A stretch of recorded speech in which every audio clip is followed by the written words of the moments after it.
Hello everyone, thanks again for joining me. I'm Denise from the University of Sewing. We're going to talk some more today about our journey with Granny's 1930 sampler. For those of you that don't know, this is a pattern book that we are slowly but surely working our way through. As you can see on the cover, there are 42 different blocks. This time we're going to talk about block number 18, which is a very nice and traditional Ohio star. You can see it right here. So we are not quite halfway through. Of course, when we get to 21, that's half of our 42 blocks.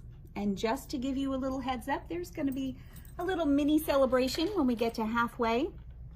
My family is a military family from generations, and during those deployments and even little shorter detachment kind of things, when we would get halfway through that long journey, we would have a little mini celebration. So we're going to do the same thing with Granny's sampler. So for those of you that are participating and following along, please send some pictures of the blocks you've been doing. We're going to include them in our show and tell page on our website, which is theuniversityofsewing.com. And for every picture that you share, your name will be entered into a drawing and there will be a prize. So make sure that you participate. Don't forget to share our videos with your friends. If you haven't already subscribed, hit that button and give us a thumbs up so we know we're on the right track. Let's move on with our block today. Our Ohio star is probably one of the most popular, one of the better known blocks in the quilting world. I'll lay it down so Dave can get a really good picture of it. This was my test block. And of course, I always recommend that you do a test block so that you understand the construction directions. It may be a little different than something you're used to, or maybe you're using some fabrics that you haven't played together with before and you want to see how they come out. This one, I use the example in the book of using 4 different fabrics. And I have to say, I like those fabrics together as they were laid out on my cutting table. But when I put them in the block, I wasn't as wowed. I was a little disappointed. So when I went to do the other block, I varied a little bit, and our book does give you some color variations. I only used 3 colors this time, and I think the pattern came out much better. I think the star stands out better. There's a little more contrast. Maybe things don't get quite as lost. And I really like this color combination as well. So let's talk about how to get this finished block and have it look so nice. We're going to use our template plastic today. We've got Karen K. Buckley's Perfect Heat Resistant Template Plastic. If you don't have this, I would definitely recommend it. It comes in really handy for some of those appliques and the curve things that we're going to continue working on as we work our way through the book. We've also got our book, of course. You might find a little seam roller handy. For this particular block, we're going to do some half square and quarter square triangles. And if you don't have the diagonal seam tape, I would encourage you to consider this. You don't need to use it. The book does not require you to use it. We're going to do this particular block a little way, but for me, this adds a little extra insurance in making sure that my block is straight and square when finished, which is really, really important. And to add to that straight and square, of course, you need some good rulers. We've got a great combination package of the Omni Grid square rulers in 4 different sizes. Whatever rulers you're using, just be consistent, and that will help, and it will keep you from having just a little bit of variation in your trims and your cuts. So the block that we are working on today, you can see here, we've got some seams here and some seams here. And we've got one that we're going to put together so that I can show this to you. Let me go over to our ironing station. I think that's where my block has wandered off to. I can't even blame it on the cat. Alrighty, Dave, where did our block go? Let's hit pause. So we're back and I have found my block. I just got 2 little scraps that I thought we would go over how to put these together because it's a little different from any way that I've done it before. Maybe it's something you're familiar with, or maybe this is entirely new to you. So let's do a little review. We've got our 4-inch square blocks. We've got 2 here, of course, right sides together. And we're just gonna make these look nice and straight. You can pin if you are a pinner. Of course, wonder clips are a very handy thing. We're going to take it over here to our handy dandy 880 plus. So when we stitch today, we're not stitching on the line. We're going to stitch 1/4 of an inch on either side of the line. And I've got my 57D foot on. Let's engage the dual feed. Otherwise that D foot doesn't get to do quite what we're asking it to do. I'm going to lower the foot with my knee lift, and you can see where my line is here and the edge of my presser foot. You can also see where my needle's going to come down just outside of that block. So let's take a couple stitches here. Now I don't have my diagonal seam tape on today, but if I did, I would put this point on the line and just follow it all the way up. Instead, I'm going to focus up here where my foot is and make sure that that drawn line is just to the outside edge of that 1/4 inch foot. And I see things moving a little, so I'm going to stop and adjust.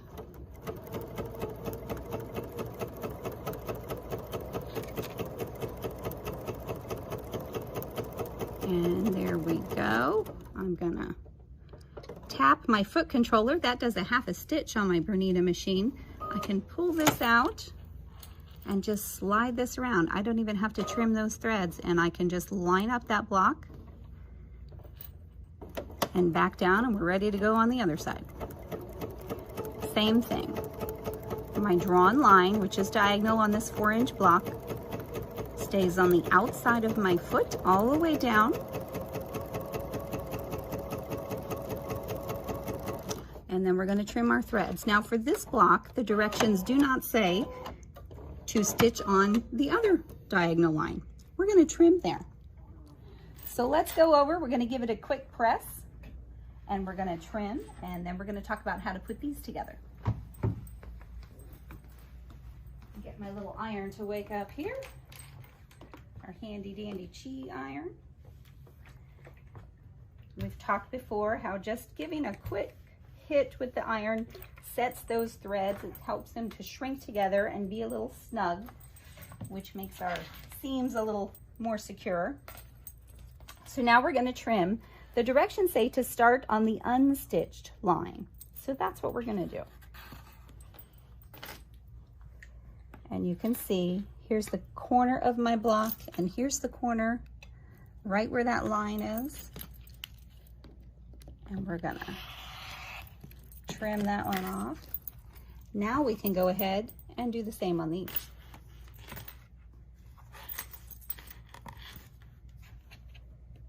Come on, ruler, you have to participate here.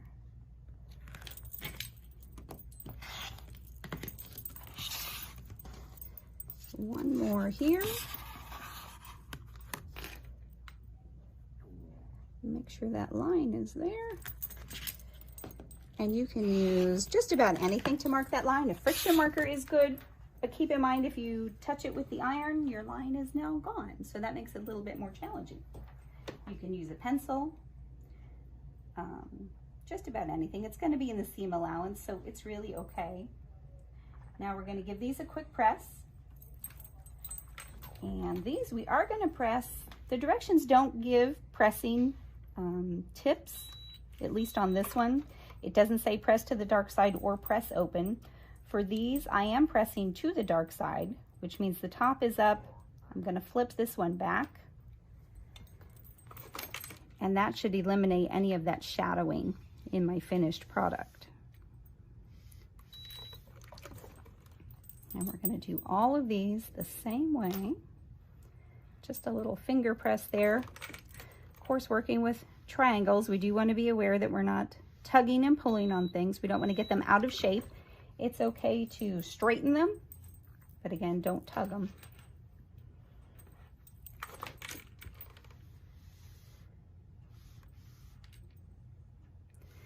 Now, let's go back over to the machine and let's put some of these together, and then we're going to talk about the trim guide that's in the book. Because our blocks finish at 8 inches, when we have a 9-patch block, which is what this is, it's a variation on a 9-patch, the sizes if you're measuring these pieces, are going to be a little odd. So that's why the book gives us these templates to use, and they really are very handy once you get the hang of them. So let's put these together just to give you an example. And these are all going to go the same way. There we go. So if we were doing our block, we would have another set of this that we were matching so that we would have a different pattern here and here. But for today, we're just going to put these together so I can show you the technique. We're going to lay it on top, right sides together, match up those seams, and it's real easy to see on this fabric. We've got our dark seam line there, and that's going to lay right on top. Now, because you can see those seams aren't going to nest, oops, one of them I didn't turn to the dark side. That's why it's not nesting. That's better. And remember to nest it. This finger, my right index finger, is sort of pushing this way on that bottom fabric. My thumb is pulling this way so that it almost creates a lock at that seam. So I'm going to hold that nice and snug, line up these ends, and then of course these are all going to get stitched down.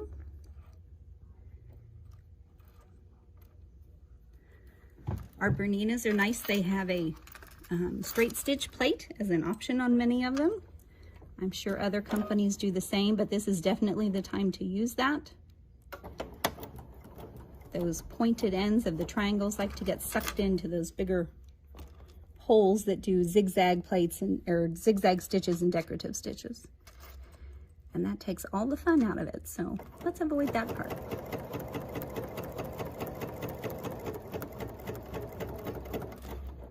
Stop here and adjust a little, make sure everybody's lined up nicely.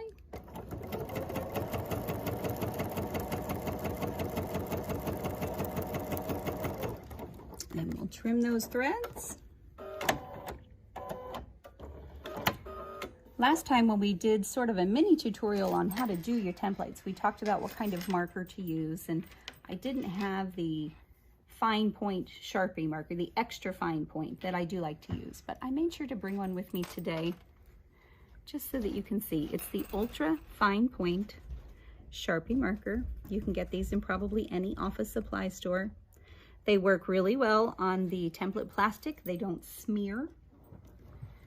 So now we've got our block here.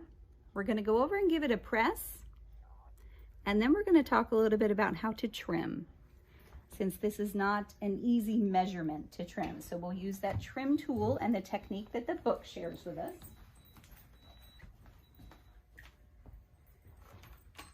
And I'm just gonna set that seam one more time. And we can open this guy up.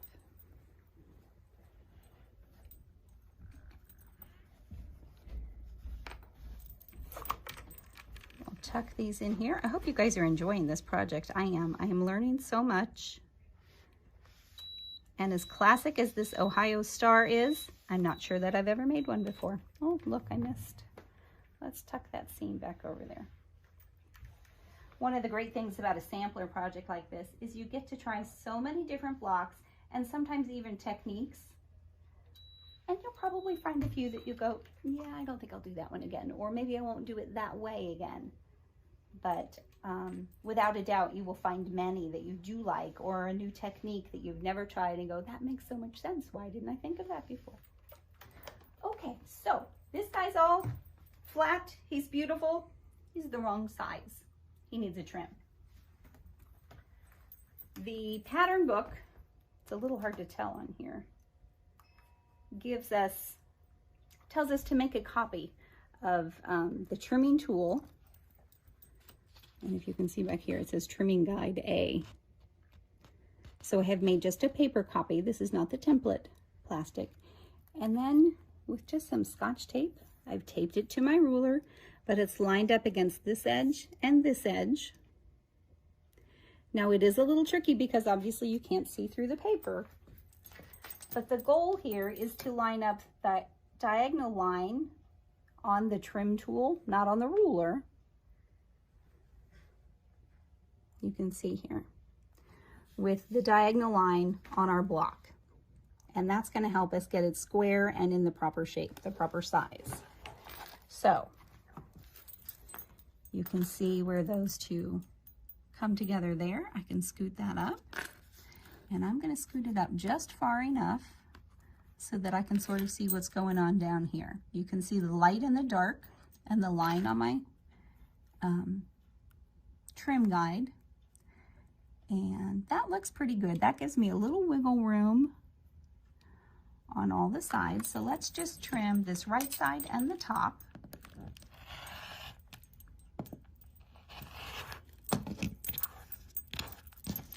Make sure we got everybody over there before we move our ruler away. Looks pretty good.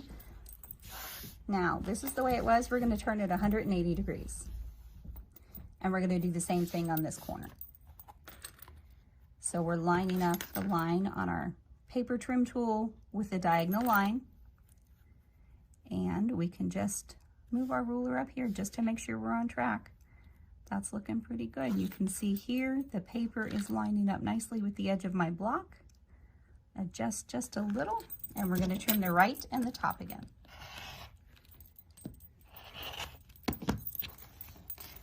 And move all of these away. I think we're in good shape. He's kind of cute, don't you think? Just the right size. Now we can go back over and finish our block. I'll give you some tips on that, and it's almost done. I will tell you the next block, number 19, is a rail fence, which is, again, a very traditional and classic block. Should be pretty simple, should be pretty straightforward. A great way to use some fun scraps. So we've got most of our block here, and the assembly here is pretty simple. So we'll trim this one just the way we trimmed our little practice sample. And then those will get attached there. And the tricky part for me was making sure the orientation of the blocks was correct. So we've got the lighter purple here, and this fun digital print all the way around here, and then of course the nice green background. So let me know what you think of the Ohio Star. I'm curious, have you made it before? Have you made it 400 of them before? Is this your first one? What do you think? Will you make some more? And I'm curious too about your fabric choices. Will you do the 4 fabric version, or do you prefer the 3? Let me know in the comments. This is Denise at the University of Sewing. All of the things I've showed you today are available on our website, universityofsewing.com. And I hope that you will check us out. Make sure that you like, share, and subscribe our YouTube videos. And we'll see you next time for block number 19, the rail fence. Thanks again.